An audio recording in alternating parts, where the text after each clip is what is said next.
Hey, good morning. So, how can you get your teams to perform better together? How can you improve relationships at work?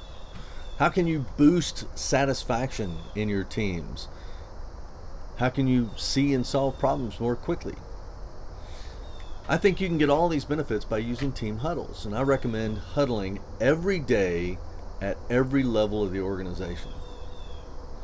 Now, at the working level, or the value creation level, or where the rubber meets the road, which I call tier one, I recommend starting the huddle within the first hour of the workday or the work shift.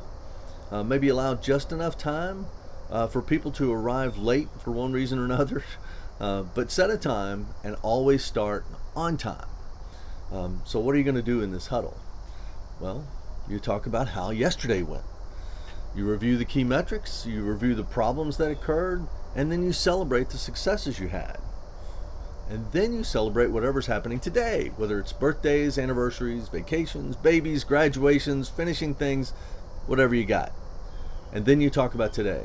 What's the plan for today? Here's what we have to finish for today. So to make the huddle work, you have to have a plan for the day. And at tiers 2, 3, and 4, it's essentially the same. They just need to look a little bit further out than just today. So tier 2 should probably anticipate the needs for the next week or two, tier 3 the next month, and tier 4 the next quarter or next year. But everybody works every day. So if you're working every day, you ought to huddle every day. And if you want these leadership teams to perform like teams, then they need to have a daily plan as well, and they need to do the same kind of things to build those bonds. Now, the key thing that makes all of this work ends up being what you measure.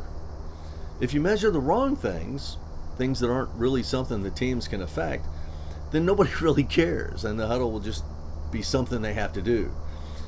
If you measure the right things, then everything changes. Everybody gets engaged. So how do you know what the right things are? We ask the teams, and you experiment a little bit.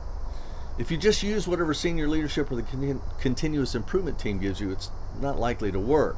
I mean, they just need different things. So they all have to be tied together, but what you measure has to be relevant to the team. So work with it some. The question that might help is, what do we need to know the most every day? All right, so if you have questions or if you need a little help getting these things set up, that's what I do. So I can help. Give me a call, send me a note, and we'll figure it out. Okay, set your alarm now so you can join me on Wednesday at noon for a lean coffee via Zoom. Then on Wednesday at 4, I'm really excited about hosting a webinar featuring Bruce Ross, a friend of mine in New Zealand. He is talking about reestablishing the life, business, and bank account that you want without fear of burnout. Now, Bruce is an expert on peak performance. So he's got some really cool things to share with you. I'll post the registration link in the comments, and I'll create an event for that as well, so you'll know about that. On Thursday, I'm kicking off a weekly series of webinars on organizational culture with the aim of helping you reshape the company to get the culture and the performance that you want. I'll share a little bit more about that tomorrow. So, have a great day, and I'll see you tomorrow.